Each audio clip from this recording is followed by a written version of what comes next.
Welcome to a special edition of the Thoughtful Gamer podcast, where we are going down my top 50 games. It's very exciting.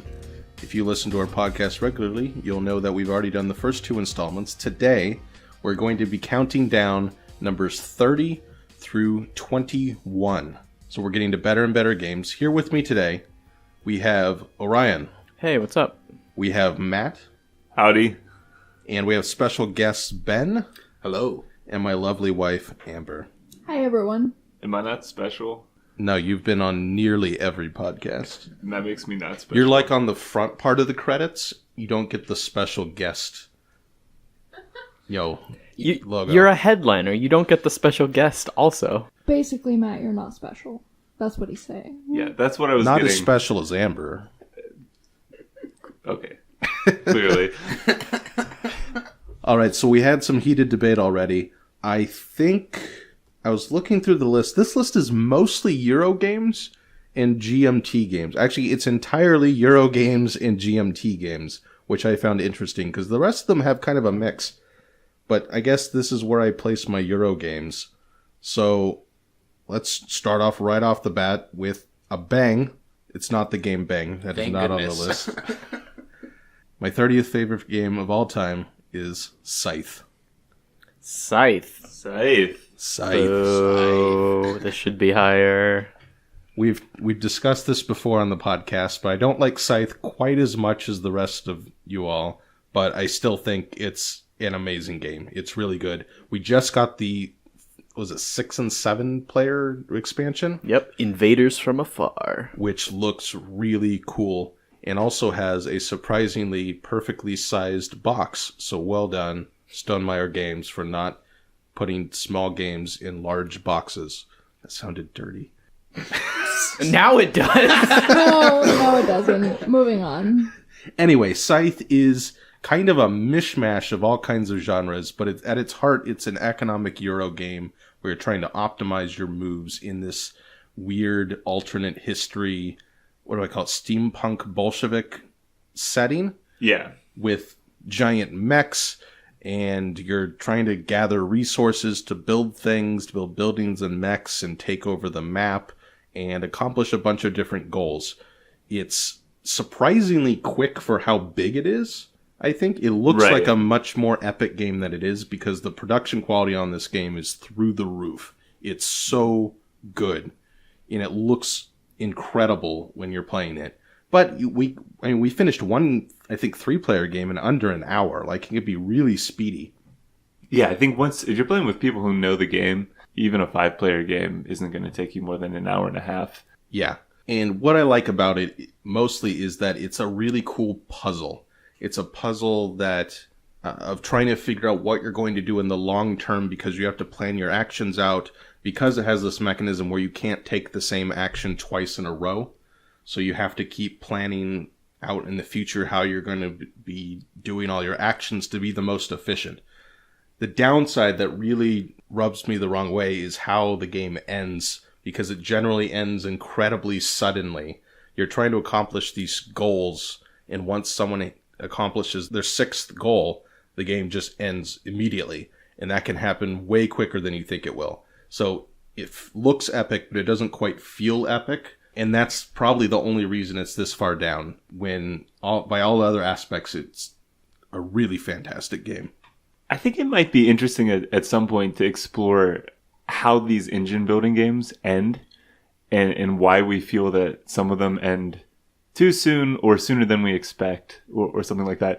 It's interesting. To me, Scythe doesn't end too soon compared to a lot of the other games that we play that I feel like I feel it and they end too soon, and you're more comfortable with the ending. I mean, maybe that's because you're weirdly good at Scythe. Like you haven't lost yet, right? I lost once. You lost once. I think it ends weird. very suddenly. Yeah. More so than any other game I can almost think of. And that's maybe what I think might be interesting for further discussion. Is why is it that the ending makes sense to me, where in so many of the other engine building games, I want it to go longer. Well, the design idea behind that is you want to end the game while it's still fun. I think in Scythe, the game ends right when it's getting at its most fun. Yeah. And so some of the things that happen at that point is, or some of the consequences of that is, one, combat isn't as big a deal as you might think in a game with awesome looking mechs. Right. But at least when we've played, we found that there isn't as much combat as we would have thought. Maybe if we were better at the game, we would have more combat. Yeah, I think we've not done particularly well at kind of blocking the leader or trying to slow him down, which is usually you. I'm not bitter. I might be a little bit Would better. you say I'm special when it comes to Scythe? Yes. No. Have you played Scythe yet, Amber?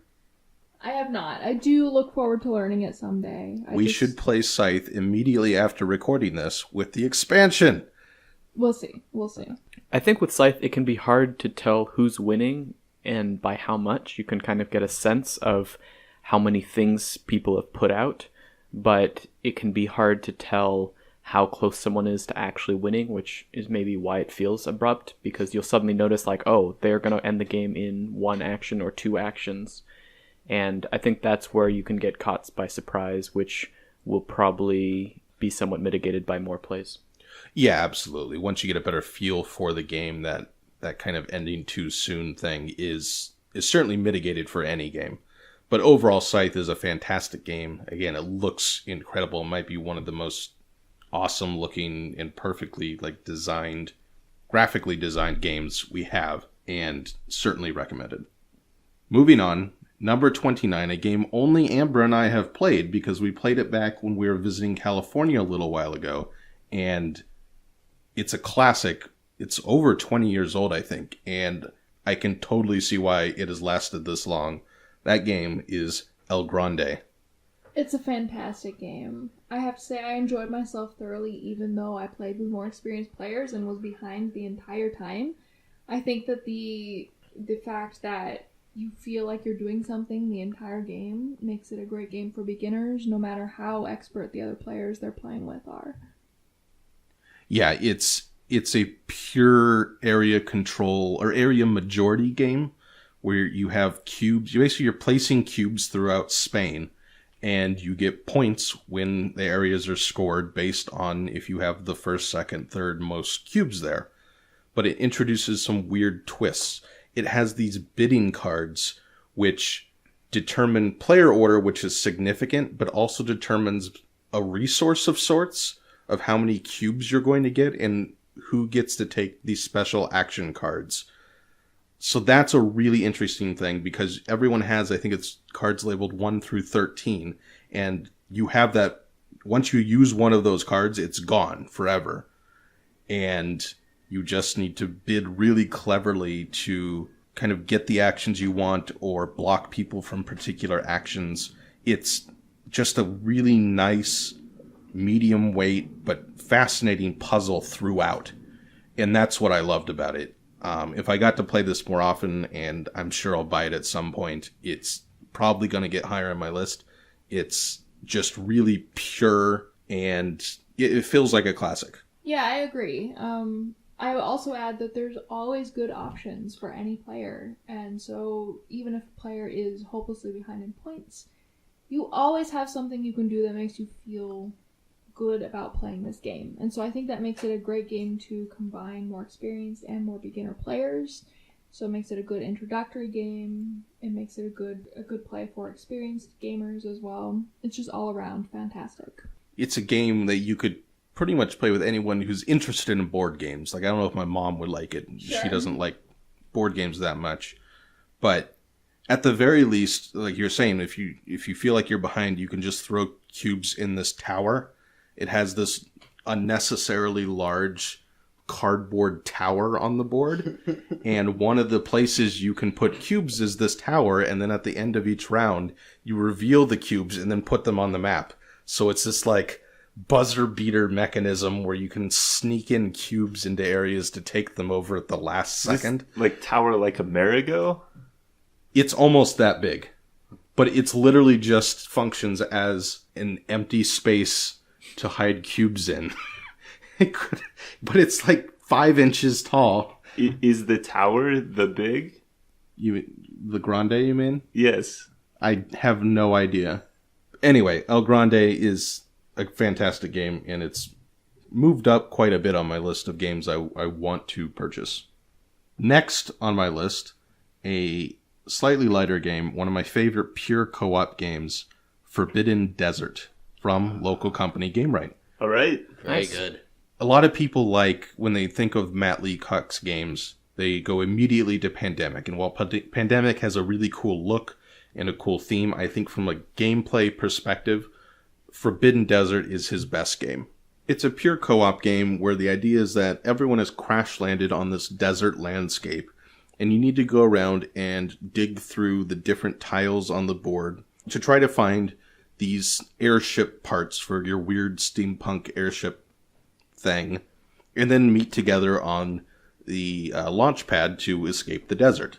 The problem is that the sun can be very hot, which depletes your water, and the sand moves around the board. So it has this sandstorm thing going on where there's like an eye of the storm, and it moves around and just leaves sand in its trail, and that can it's bury people. The actively moving dunes in this sand hurricane. Yeah, and it's such a brilliant mechanism. I love it so much. It is. And it looks so cool. It's so evocative of a giant sandstorm, and it creates this really neat, random, but kind of tightly controlled puzzle that you have to try to work together and solve.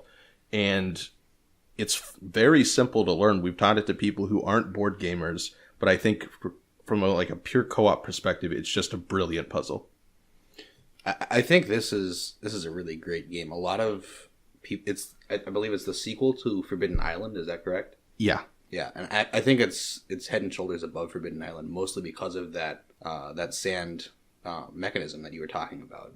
I think that's just a really cool way to present hazards to the gamers, and it's really tough to predict, but you can kind of predict for it a little bit. It's a great game, and one of my favorite things about this is that there's an actual model of your airship that you can put together with all the pieces, and it's so cool. It's completely unnecessary too. They didn't need to put in a little plastic airship that you can assemble and then go and fly away with it at the end of the game when you've won. But they did, and they still kept the game really cheap. I think it's like $20. So hats off to GameRight. It's the most awesome unnecessary game component I think ever. It also comes in a cool tin box. Yes, tin boxes are actually very controversial. I like them. I think they're really cool, but some people despise them. I think it's fun. They don't mix well with your other board game boxes, but it is cool. So you described the game as tight, and I think that is maybe what sets this one apart for me among some of the other co-op games. It's so simple. It's played on this 5x5 grid, but the things that you have to do are so easy to understand. And so, and yet there's enough depth there that every game that I've played feels exciting. You're racing against a sandstorm. The other thing that the game does really well is I think it makes everyone who's playing feel good. Like each person has a different character with a different special ability.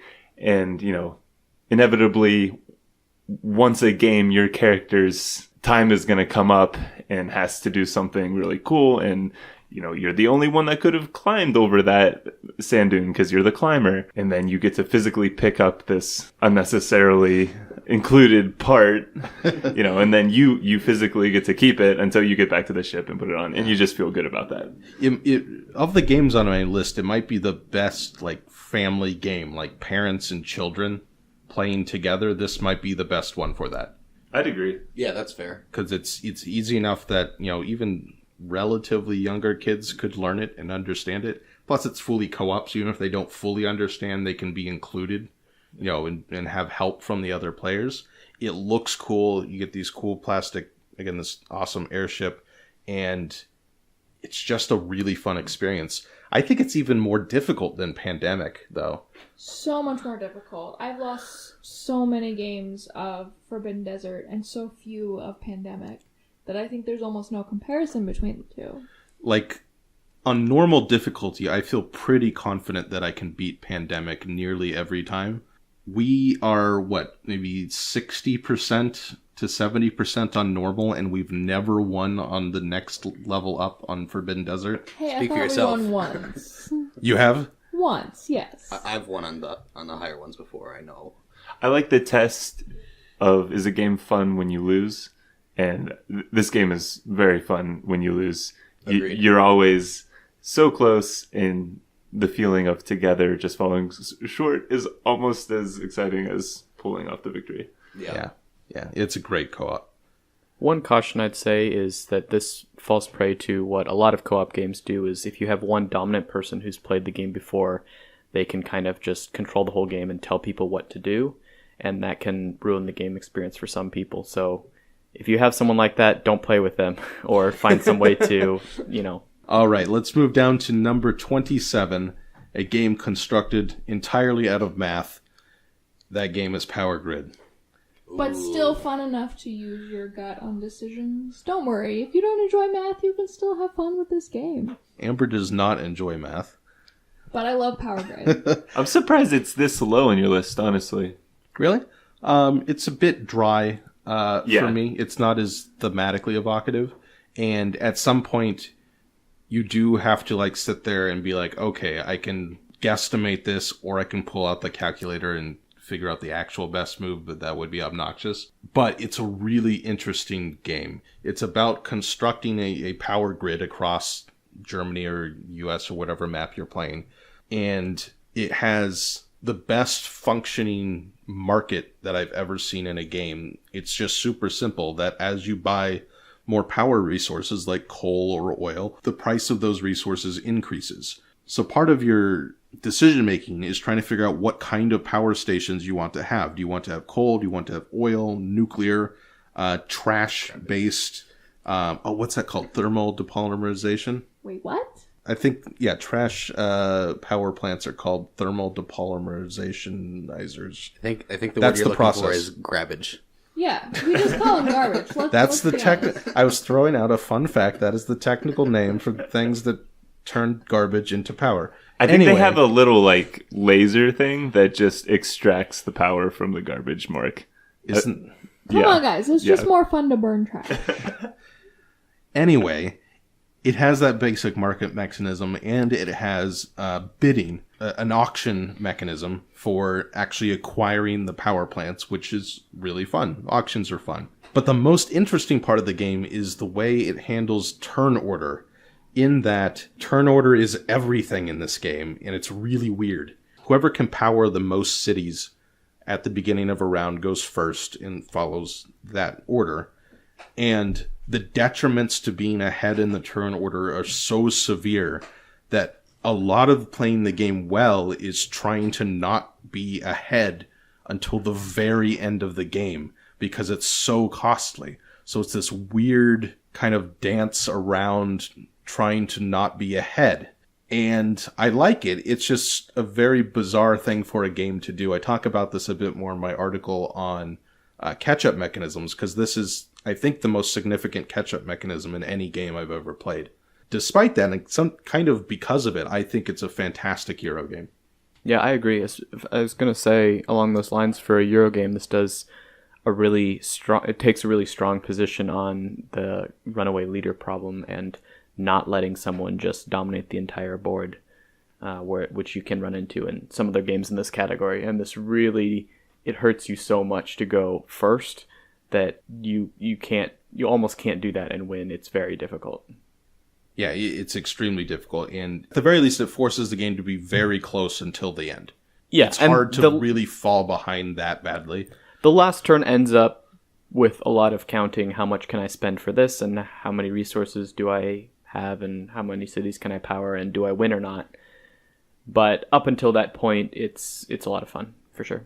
Yeah, I'd say it has a very strong early and mid game, extremely strong mid game, I think, when you're trying to position your power plants effectively and trying to get the power plants that you need to complete the number of houses you need to power. That part's really strong, and it kind of dips down at the end, which can be sort of anticlimactic. Well, the end is the payoff for all the work that you did early on, and it's the getting to see the cities and stuff that you paid out. Mm-hmm. But if you're not in the running on the last turn, it pretty much ends for you. Yeah. Don't you have to be able to power your cities at the end of the game in order to score them? Yeah. So I feel like I got to the end of the game and had like 3 more cities than anyone else, but I could only power 70% of them.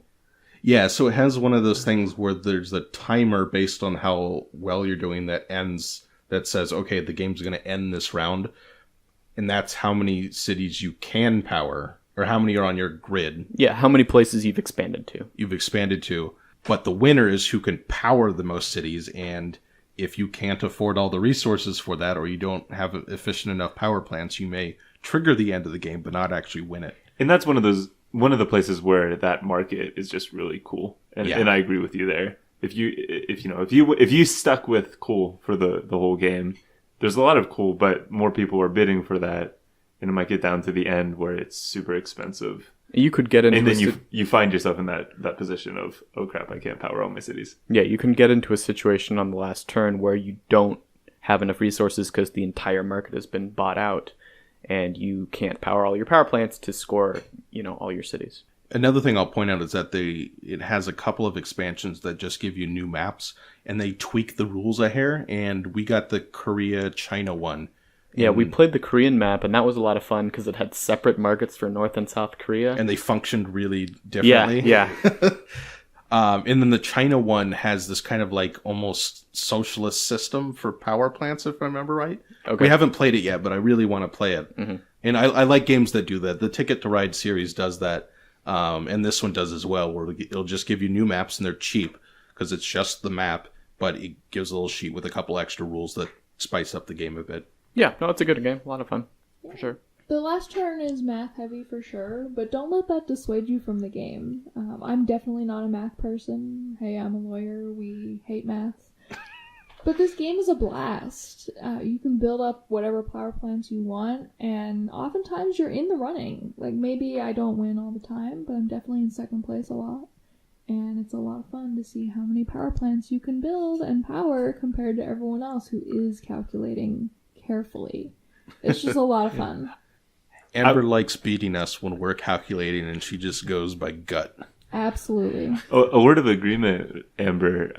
Actually, I had a friend visit Boston, Nate, you guys know, actually told me that he had played Power Grid. He brought it up with his family, and they're not heavy board gamers, so I was kind of surprised, but he said they loved it. So Yeah, it's not I think too difficult. it does work on many levels. Yeah, thematically it seems really intimidating, and the last turn is really math heavy, but really it's very accessible to the average person who enjoys board games. And when we say math heavy, it's not like complex equations. It's like Right. you're going to have to count things up to like 200. And really it's Like just addition the last up to triple digits. That's what we're talking You're about. you're just allocating your dollars to buy the different things you need for that last turn. Yeah. I've heard a lot of people say this is like the alternative to Monopoly. Like if someone's like, oh, I really like Monopoly, but I want to play these newfangled board games. What should I get? And people have recommended Power Grid. I don't know if that's a good recommendation, but it kind of has. It has auctions I can similarly. see that. Yeah. It has its economic base. So kind of. I really agree with that, actually. It might actually be the next step after the Ticket to Ride games because it has the same kind of route building. Yeah. Just adds more complexity. Moving on to maybe the lightest game on my entire list. Does anyone want to take a stab? Love Letter? No. Codenames? That was a good guess. No? I don't know. Wits and Wagers. Nope. I've never actually played Wits and Wagers. This game is Reiner Knizia's Lost Cities. Oh, it's fantastic. Okay, yeah. This is my favorite, like, quick two-player card game. It's amazing. Can I just say it's great for couples? All of the couples I've introduced it to have had a blast, and I love beating Marc at this game. I will also say my parents are not board gamers at all, but my mom likes to play games, and she asked me for like a good two-player game, and I got this for her for Christmas, and she played it multiple times daily with my father for like 2 months straight, and to the point that he just was my father doesn't like board games as much as my mother does, so she had to give it to some friends for a couple of weeks to let them try it out and to give him a break. But it's really a fantastic game, very very light but very very engaging at the same time. Yeah, basically what it is it's almost a deck of cards. Basically, you have cards counting up from 2 to 10 in 5 different suits, I believe.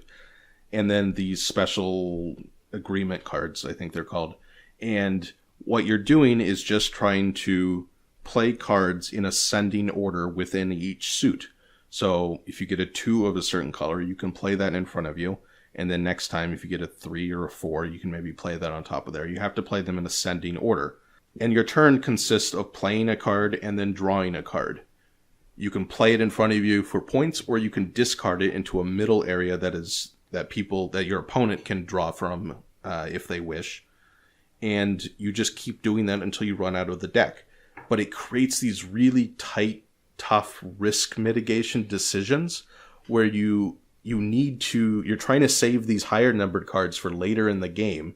You don't want to discard them, but you don't want to play them now because you'll skip a bunch of numbers and you won't make a nice big ascending pile of that suit. You don't want to skip from like 2 to 9, but you have to play something from your hand. So you have to really balance and make tough decisions of what you're going to get rid of and what you're going to play. And maybe you sacrifice points in one suit in order to try to do really well in another suit. And then you have these agreement cards that you can play first before any numbers that doubles or triples or quadruples the point value, positive or negative, of that color, which is really fun. It's fun when you can get all 3 of them and just go for one color really hard, and then your opponent just hoards all of that color.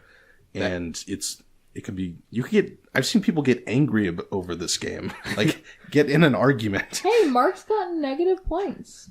I will say the agreements are my favorite part of the game because they can go so well and they can go so wrong. What are the agreements thematically? Well, the idea is that you're going on expeditions, so I think it's like you're getting more funding for your expedition, I think. Oh, okay.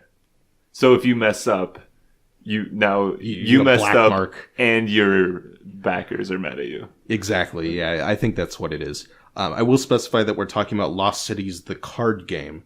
There is a Lost Cities, the board game that I haven't played, but what I've heard is that it's a worse and more expensive version of the card game. So if you're going to get this, get the card game, and it should be like $12 or something. It's very cheap. What's the playtime? 30 minutes, maybe 20 minutes. You're supposed to play like 3 games. In that case, it'd be like 20 to 30 minutes. A single game can be done in like 5 to 10 minutes easy. Yeah, I feel like we've played this in lines, waiting. Oh yeah, it's really quick. Yeah. All right, moving on to number 25, a game we just played yesterday, actually.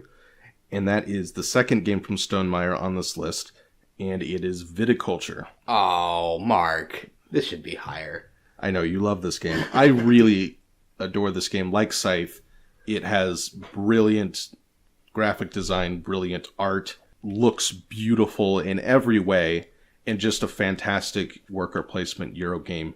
It's, like I said, a worker placement game about making wine in Italy and owning a winery.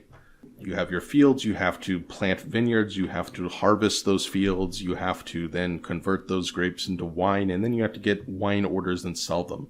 And that's kind of the basic cycle of winemaking in this game, but around it are a bunch of other really cool mechanisms.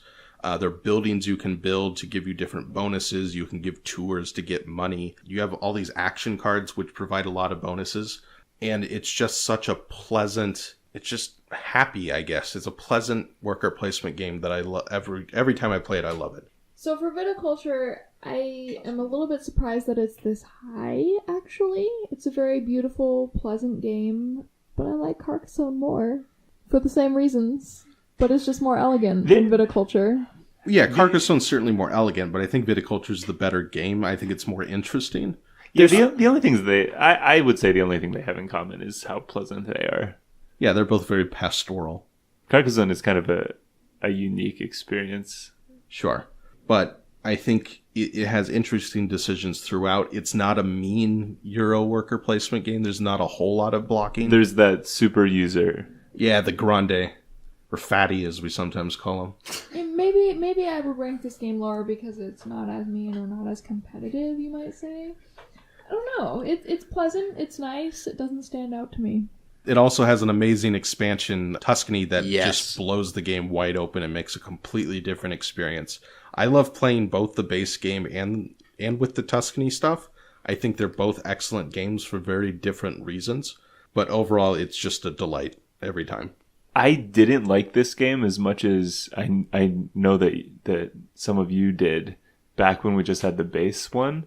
And then when we got Tuscany, and I love it. I love Tuscany. I'm not sure why. It gives you the big difference that I can see is that it gives you the 4 seasons rather than dividing the worker placement into 2 sections. It divides it into 4. And then it just has more types of cards and things like that. Yeah, the base game is a tighter, quicker experience, and I think it's more streamlined, but it falls prey to some turn order issues. Getting like first in the very last turn of the game can be way more significant. And the action cards can either help you or hurt you more significantly in the base game. Tuscany, there's so much more openness and more options that the action cards aren't as significant to the overall scope of the game, and it fixes the turn order thing. But to me, it almost feels a little bit bloated. They're just like throwing stuff at the game. And so sometimes I think I would prefer the more streamlined experience of the original. So let me ask you this. Do you feel like there is a significant luck element in the cards that you draw from the different piles? So there's a pile of grapes. The green pile is grapes, and you need to have certain types of grapes to efficiently make red and white wines. Then you have to get order cards that will ask for a particular kind of wine. So those are the 2 that have always struck me as a little too random. What do you think of that? I think the visitor cards are actually the most significant thing in the base game. In Tuscany, there's so many ways to either alternatively sell wine or draw more cards when you need to, or even get grapes. Like there's so many more ways to get cards that it diminishes that luck aspect a lot, I think. That might be why I like Tuscany better. Yeah, and it might be the better game, but it does feel a little bit bloated to me. It's certainly just more of everything. There's more actions, there's more seasons, there's more types of workers, there's more different areas you're competing on. There's a little mini area control mini game that they threw in there. One really interesting thing about viticulture that I think I've seen more here than anywhere else is how it differs in player count. So a 3-player game feels really easy and breezy, and there's plenty of spaces to take, but a 4-player game is really tight because you're competing for the same number of action spaces. So basically a 2-player game, you only have 1 action space for each category of thing. And then a 3 and 4-player game, you have 2 spots for each of those actions. And a 5 or 6, you have 3 spots. So that changing the player count by 1 really changes how the game feels and how competitive it can be to get the certain actions. Yeah, which I think is actually a positive for the game because it changes it up a bit. Oh yeah, it's just unique. I haven't seen that pronounced difference in other games. Absolutely. Definitely the best game to play with a glass of wine. I don't know. We just got Vinos, which won't be on this list just because I made the list before we got it. But Vinos was you didn't play with us, right? No, I looked at it. It looks beautiful. It's also about making wine, and it was very good, but like 3 times as heavy as viticulture. Yeah, it's very heavy. Anyway, moving on to number 24, the first of 3 GMT games on this section of the list. That is Mark Herman's Churchill, which is a 3-player game, specifically 3 players, and it drives Orion crazy because it's like incredibly passive aggressive. Yeah, it's a good game, and when you step back and when you look at it objectively, you can clearly see it's a very good, elegant, well-designed, interesting game. But when you're playing it, it is so frustrating because it's so difficult to do what you want to do. Half the game is this 3-way debate on these different issues, but because it's a 3-player dynamic, you can't just win a single thing you want. because there's two other people who could pull it away from you. So you have to figure out how to play the table and, spend your points on the issues that other people don't care about, or know when to debate an issue and when to let someone else have it for the sake of, not spending a card on it. Amber loves it. The 3-player dynamic in this game is just fantastic. I've been all 3 factions. I've been Roosevelt/Truman for the United States, Stalin for the USSR, and Churchill for the UK. And each one of them, the choices are just agonizing. And it's so frustrating, and I totally agree with Orion. But at the same time, it's so satisfying when you get what you want. And figuring out how to play the other 2 players against each other is just, it's simultaneously the worst and the best. And I have to say, this game is incredibly enjoyable just because of the tension that it creates around the table. Yeah, so the premise of the game is it's set during World War II. One person's the US, one person's the Soviets, one person's the UK.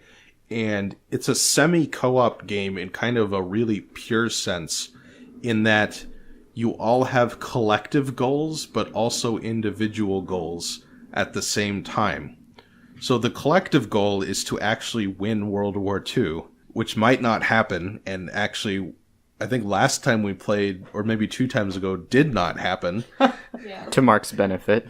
Yeah. But at the same time, you're trying to also give your country a great post-World War II political setup where you're trying to gain influence and political influence over these non-actor countries, and be the one who actually hits Berlin first or actually gets to Tokyo first, things like that. So when I say it's passive-aggressive, it's really passive. It's like aggressively passive-aggressive. Because as Orion said, you have these debates where it's a 3-way debate, and you're literally moving tokens over different issues regarding World War II between the 3 legs of this debate, which means if 2 players team up, they can really screw over the third person, but generally you want to just slightly help and slightly screw over everyone. And then the rest of it's played out on the Berlin front and the Tokyo front, where you're trying to advance troops and win battles to actually get to Berlin or Tokyo. 80% of the game is these debates. And then out of the debates, you each have a certain amount of resources and troops to allocate to the different theaters and the different fronts within those theaters. And then you just roll dice based on how many troops you put there to see if you advance your front. Yeah, one thing I will say is that it's not I wouldn't say it's an elegant game, because there's so many, the incentives are so tightly constructed. Like, for example, on the Eastern Front, the USSR has no chance on advancing to Germany until Normandy happens, so the USSR is strongly incentivized on a point level to vote for D-Day. To go for D-Day as fast as possible with the US, but the UK, based on their track in Italy, wants to go far enough in Italy before D-Day happens so they can get more prestige. And so there's this massive scoring table that has like 20 subpoints and that lists all the incentives for everyone, basically. It's kind of convoluted, but it ends up working out in execution very well. It's just not elegant. This is my biggest problem with the game. There's frustrating parts, but this is my biggest issue with the game, is that the point scoring is so convoluted. And every time we've played, we've always had the score wrong. And so you can't tell if you're actually winning or not. And I've had multiple games where I thought I was winning by 10 points and was maneuvering based on that in going into the last 2 or 3 turns. But I was actually losing by 15, and I should have been making completely different plays based on that and focusing my efforts against one person versus the other. And some of that is we just need a better system of keeping track of the points. I think there's a website that automates it for you now. Okay. So I'm going to try to find that next time we play. But it's really the scoring is really convoluted and not intuitive. Is there always a winner? Can you just lose World War II and then everyone loses? Yes. But there is always a winner. No, there's always a winner. There's always a winner. You can lose World War II, but still be the winner among the big 3. Be in the best political position? Right. Okay. Although I believe it's an official alternate rule that you can count a World War II loss as a loss for everybody. Come on, it's But a there's loss. there's a really weird end game scoring thing where you want to win, but not by a large margin, because it adds this random element where the people behind get extra points. Well, no, if you win by too much, essentially the other two form a coalition against you and overpower you in the post-war political scene, where the second place person then wins the game. That's interesting. That's really interesting. Yeah. So it forces you to keep the points really tight. And so, like I said, it provides very strict incentives in that sense, but it does through convoluted means. But I love the game. I love the dynamics. I love 3-player games in general. And this one is fantastic. All right, moving on to another GMT game, the Behemoth Fire in the Lake, also by Marc Herman and Volker Runke. This is the most complicated, I found out after we purchased it, the most complicated of the famed coin games from GMT. And it was a beast to learn. Wasn't this like our first foray into war games in general? Yeah, it was probably the wrong move. I probably should have picked one of the simpler coin games first. This one took a while, but I think is very rewarding. Even though after a few plays, I still really have no idea what a good strategy is. So the coin games are... You're saying you have no idea how to win a war in Vietnam. Correct. Okay. The coin games are counterinsurgency, that's what it stands for, base games, based on historical conflicts. They have one about the Cuban Revolution, they have one about Chile, I believe. This one is about the war in Vietnam. It's a 4-player asymmetric game, like very asymmetric, and kind of has the same sort of things in Churchill with like semi-cooperation. Basically, you have the North Vietnam, one player is the North Vietnamese, one player is the Viet Cong, another player is South Vietnam, and the fourth player is the United States. So South Vietnam and the United States are somewhat allied. They're nominal allies. They're somewhat allied. Similarly, North Vietnam and the Viet Cong are somewhat allied. They don't hate each other, basically. Well, the interesting part of this game is that there are 2 dynamics that you're competing on. One is control of regions, where you have the most troops there, and the other is public support in those regions. So the US and the Viet Cong are competing on the support axis, where the North and South Vietnamese are competing on the control axis. Yeah, which is just a fascinating dynamic, and I love that part of the game. But when I say asymmetrical, like, each of the 2 sides have the same 4 actions with minor details missing, but then each of the players has 3 or 4 completely unique actions. Special actions that they have to learn. So not only are you learning the game, you have to learn, like, your role in the game. And they vary completely dramatically, but it creates a really cool simulation where the U.S. is just monstrously powerful on a military front, but part of their points is determined by how many troops they have sent back to the United States because the war isn't popular. And then the Viet Cong has a whole bunch of actions dealing with terrorist attacks, which are unique to them. It's worth playing multiple times, that's for sure, just to get a handle on it. And it's interesting each time. Yeah, don't get turned off by the first play. It is very heavy, at least for us, and takes some effort to learn, but it's a lot of fun. I really love it. One other thing I think is really interesting in this game is that South Vietnam and the United States have to share their resource pool. Oh, yeah, I forgot about that. And that creates an amazingly intricate dynamic between them, because I would say that they are more strongly lumped together than the Viet Cong and the North Vietnamese army. Yeah, just because of that. Speaking of aggressively passive-aggressive. Yeah, Amber and I are never, ever, ever again being the United States and South Korea. You don't ever want to be the United States South in the Vietnam. Vietnam War. What? Just no. Because last time that happened, it was bad. So with GMT games in general, we've done 2. And you say there's another coming. Do they feel balanced? Have you played these 2 games enough times to know if they're balanced, being so asymmetric? I think I'd have to play dozens of times to know that, because they're so complicated, and they're not as easy to be like, okay, this is a good strategy as many Euro games. Yeah. They're certainly imbalanced on different axes, right? So Viet Cong has like no military presence in Fire in the Lake, but that's not really related to their goals. In Churchill himself is the best at debating, but is in kind of the toughest military predicament and doesn't get points based off of the development of the atomic bomb, which the USSR and US can get points based off of. So they're very asymmetric in that way, and I don't know if they're balanced, but I don't really care because they're much more about the simulation and the experience of playing out these historical events. Yeah, and that's cool. That it doesn't really matter to me. Right, you wouldn't compare it to some super tightly balanced Euro game where there's, 3 or 4 strategies, and depending on the player and the actions and blah, blah, blah, one can win, but it's a matter of like 3 points or difference. Do you get the cool sense of alternate history that we sometimes talk about? With Churchill a bit more, just because I know World War II better than Vietnam. I don't really know anything about the details of Vietnam.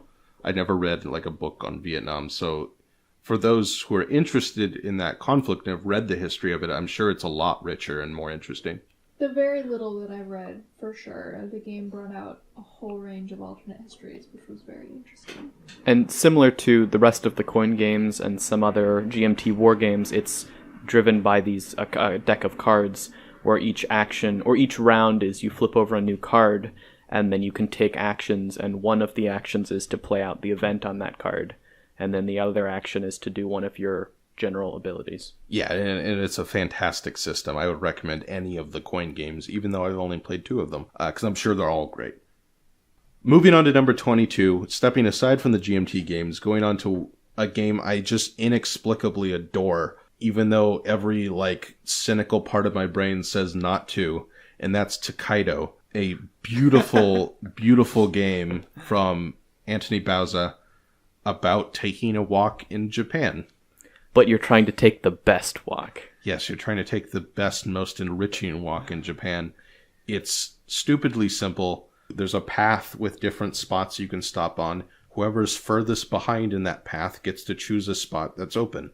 And you keep doing that until the end. And it has a little bit of set collection. Has a lot of different types of set collection, actually. And you just get points here and there, and you buy some souvenirs, and you eat some meals at the end, and then it ends, and you just had an amazing time.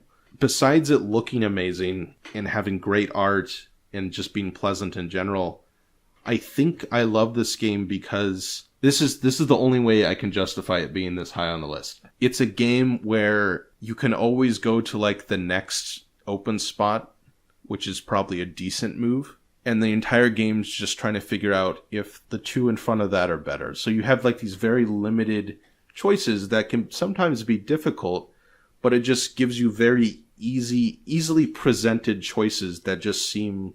It creates this whole experience of seeming just very relaxing and pleasant. And I think it's super fun. Yeah, if you have family members or friends who hate board games because they're non-confrontational or hate fighting, this is the game for them. Everyone has a great time during it. And it's really nice. Everyone is very nice to each other. There's good options. I would say it's good for anyone to play. Yeah, another super light game, great for families. I feel except for, I will say, the 2-player game, the 2-player variant, rather, is incredibly confrontational and incredibly mean. So I feel like I was turned off from this game simply because of how much you and Wes inexplicably adored it right from the very onset. And to me, maybe it's my action paralysis. Sorry. Analysis paralysis? My analysis paralysis. Or just the annoyance, and the fact that it is very tactical and not strategic, because you're usually only weighing the options so far in front of you. And I feel like this game is extremely passive aggressive. I'm always trying to I always have to figure out what everyone else is doing and then figure out who it's most beneficial to screw over. But Matt, you're not playing it right. I know. It's about who takes the best You're not walk. playing it right at all. I'm not just going for a lovely walk. You're walking around the trail, looking over your shoulder. Yeah. Jumping at birds who fly out of the trees. Apparently, You gotta relax, man. I have this black heart that You want to deprive other people of having nice walks so But that you- you can have the best walk. But you always seem to end up at the hot springs with the monkeys, and I don't understand it. Yeah, you always get the monkeys. In Tokaido, you can go to hot springs, and just like in real life, and that's not a joke, sometimes monkeys are there. Look it up. But the ones with monkeys are worth more points. Obviously, because a monkey is always worth more points. Yeah, I'll say this game's never really done as much for me as it sounds like it does for you. It's an enjoyable game. It's a game where you don't really have to think too hard, and you don't really care if you lose. I don't, Matt. But Yeah. Well, again, this is another problem. For some reason, I really care about winning when I play this game. But that's the thing. I care about winning too, but I feel also like take a nice walk. This game feels like it should be as pleasant as Carcassonne or Viticulture. And I always have the opposite experience. I will say this, though. I feel bad about it. I feel like the problem may be with me and not the game. I think we should get Amber over here, not my wife, but your girlfriend, Amber, to play with you, and then maybe that will soften this black heart of yours. Or maybe it will just be a terrible experience for her. That's true, but it's worth it for science. All right. Moving down to the final entry on the list. The other coin game that we have played, that is Falling Sky from Volko Runke, and I think his son, Andrew Runke, which is the same system as Fire in the Lake, but it's quite a bit simpler. And this one, instead of being set in Vietnam, is about Caesar's invasion of Gaul. So you have one player as Caesar and the other three players as various Gaelic or Belgic tribes. And then there's Germans sitting there that do their own thing. But it's the same exact coin system. Again, this one's a lot simpler. There aren't as many axes to cover, and the actions seem a lot simpler. And I found it more enjoyable. Fire in the Lake may have more depth, but at least kind of on a first impression, I think I enjoyed this one a bit better. Falling Sky was certainly more intuitive to it for us, and that may be because we already played Fire in the Lake and had a grasp on the coin system. But I love this game off the top just because of the theme, because I love that part of history and the Roman Empire and the wars in that couple centuries. And I think I would love it even if the gameplay was mediocre, but the gameplay is quite good and compelling, and it's a lot of fun. Yeah, this game is fantastic for all the reasons Falling Sky was, but each of the goals of the four factions was slightly easier to grasp. And so I think it was easier for each of us to have a goal in mind and try to reach that goal in a more streamlined fashion. And of course, it helps that I won. You pulled off a great win. I have only played this game once, but I enjoyed it thoroughly, and since it's the same coin system as Fire in the Lake, I feel like I've played it more times. Yeah, the thing with this game is that the different factions' goals, it's much easier to see how to progress toward your goal. Whereas with Fire in the Lake, it's much more obtuse and harder to get there. Absolutely. Like, the connection... Like, I've had to research, like, cheat sheets that actually explain the association between the various actions in Fire in the Lake and what the actual goal you're trying to accomplish is. In Falling Sky, it's a lot more direct. Falling Sky is almost 1 versus 3, although, as in all coin games, everyone has their own individual win conditions, but in some sense, all the Gallic tribes are trying to fight off Caesar. It's more of a free-for-all than Fire in the Lake is. Yeah. But there are nominal alliances between the green and yellow player and the blue and player and the red Romans. And I also feel like your actions have more permanence in Falling Sky. In Fire in the Lake, they have this tsunami or monsoon season thing that really just changes the state of the board dramatically, periodically in the game. Falling Sky's version of that, which is winter, didn't seem to change as much on the board. Yeah, that's true. So, of the two coin games, I highly recommend this system. For a first one, I'd say Falling Sky is definitely better than Fire in the Lake.